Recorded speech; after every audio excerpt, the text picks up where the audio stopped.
Hi again. I'm Kevin Martin, a mindset coach from Peak Performance Mindset Coaching. And today I'm going to talk to you about Ho'oponopono. Again, this is the second part. If you haven't listened to the introduction to Ho'oponopono, please do. It gives you the base of what Ho'oponopono is all about and how to properly use it. Today, we're going to be talking about using Ho'oponopono for the law of attraction. Yes, for the law of attraction. So how Ho'oponopono became famous is Joe Vitale wrote a book. He wrote a book called Zero Limits, and it featured Ho'oponopono used by a psychiatrist named Dr. Hugh Len. And Dr. Hugh Len had this story that was just fantastic.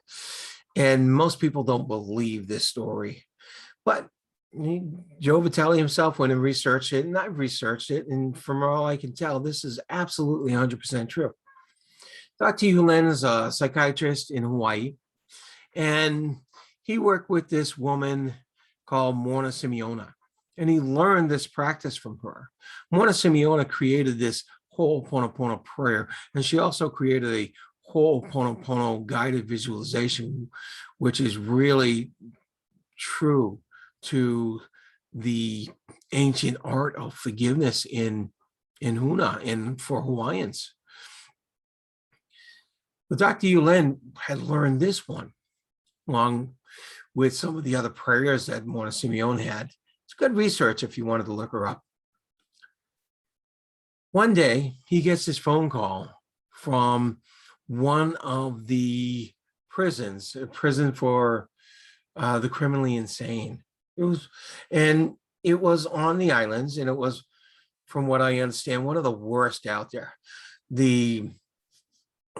All the prisoners were in shackles, and when they were out of their cells, the staff, the morale was so bad, the staff turnover was incredible, and they couldn't keep anybody. So that's why they're looking around for a head psychiatrist. It was just one of the worst environments to work in. So they asked him about a job there. And he said the most amazing thing, the funniest thing. And he says, I'll take that job, but a couple of things. I don't see any of the prisoners in person or in groups. I do nothing with them in person or in groups.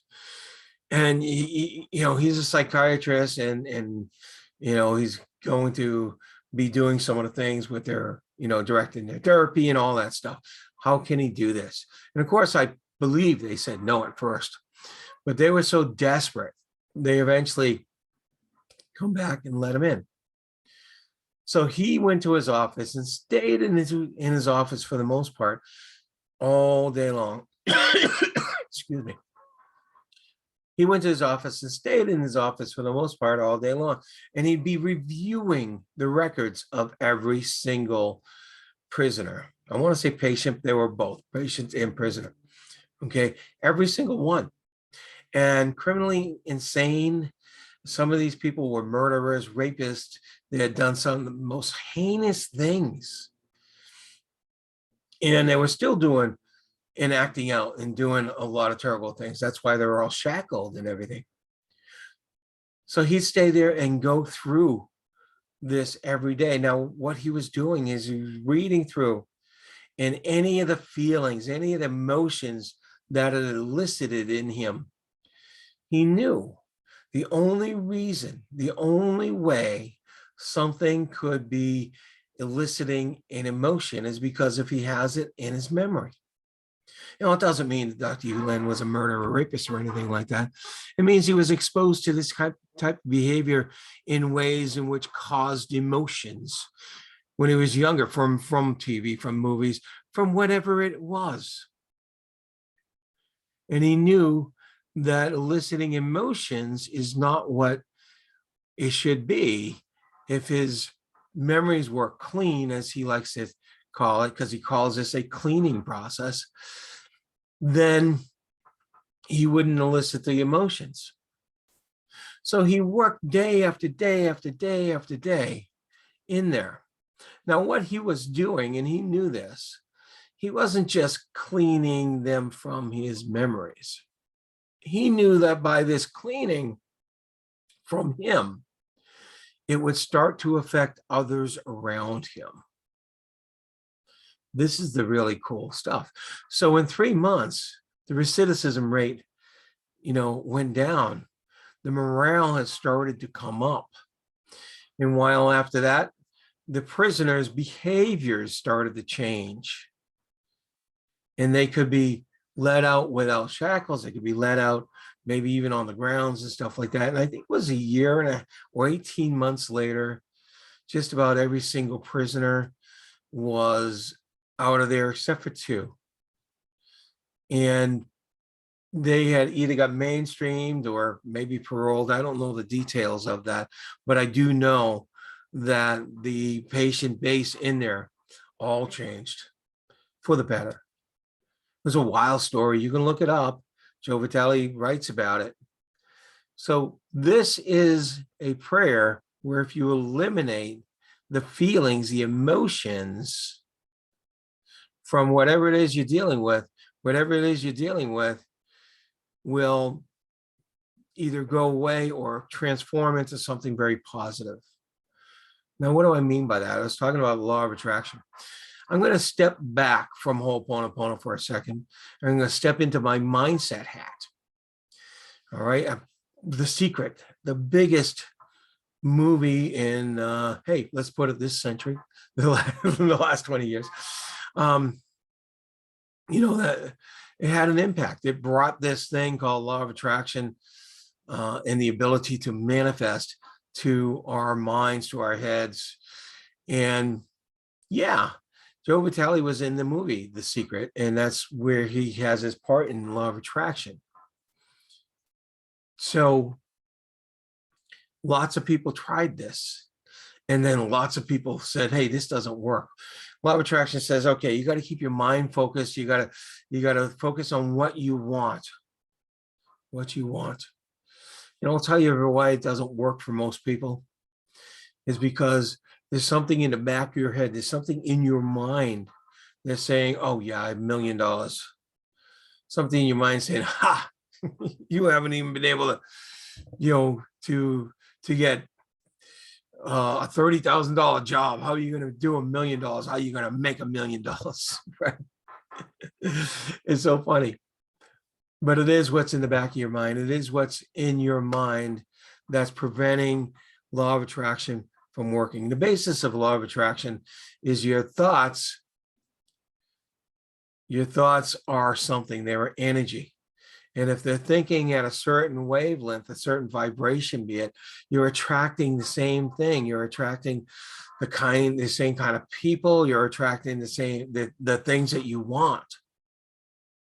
And this stuff does work. As far as money goes, I remember my uncle, he got the film, he watched it 3 times, he put it in his head, $1,000. 2 weeks later, out of the blue, a check in the mail came in for exactly the amount he was looking for, $1,000. And it was some lottery with a church that him and his wife had put money in months before. One of those monthly things.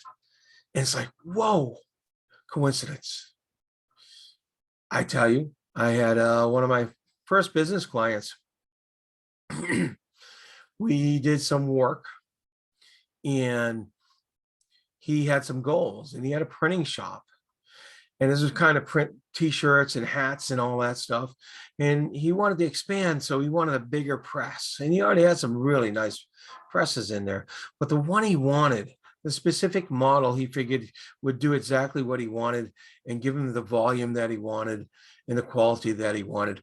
That specific model was much too much for him to buy in his budget.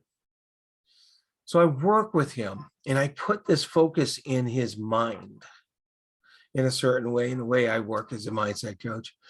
And a week later, a gentleman showed up at his shop here in Massachusetts, and it was an old friend from New Jersey he hadn't seen in 6 years.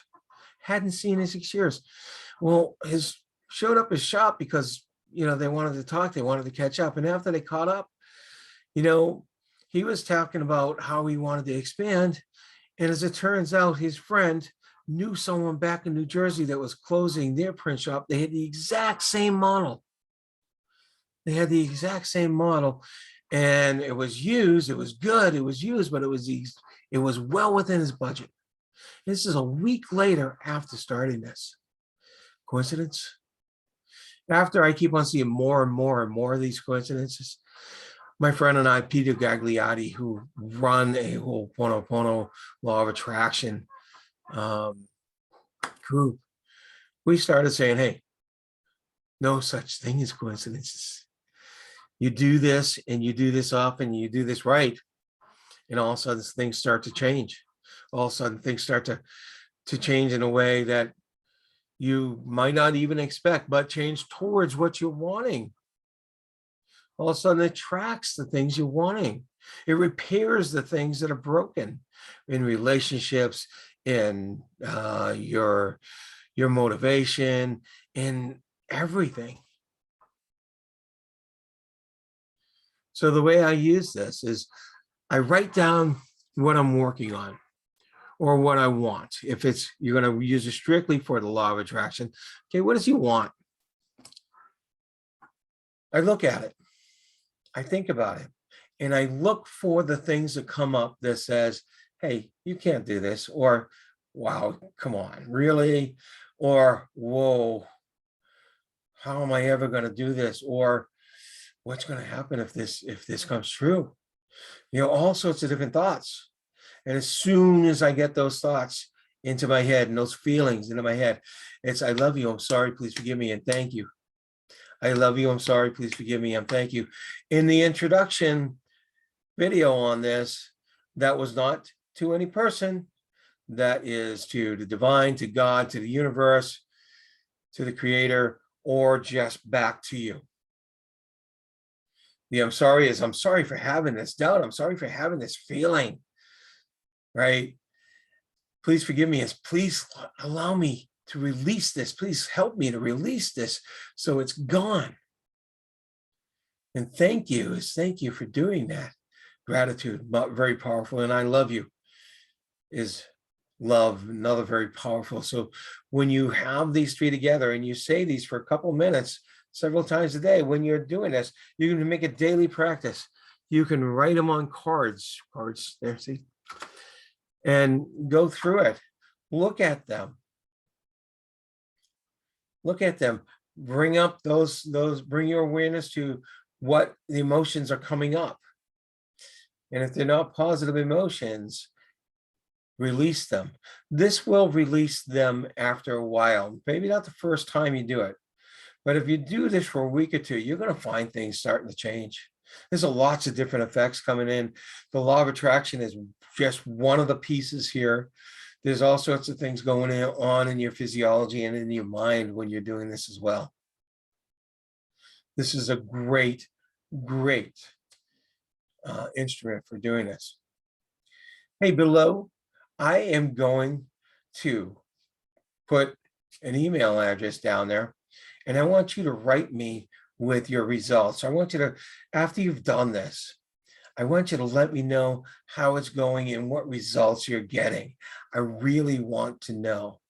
All right, you take care and look for our other videos on various personal development and law of attraction techniques and strategies. Take care all. Bye-bye.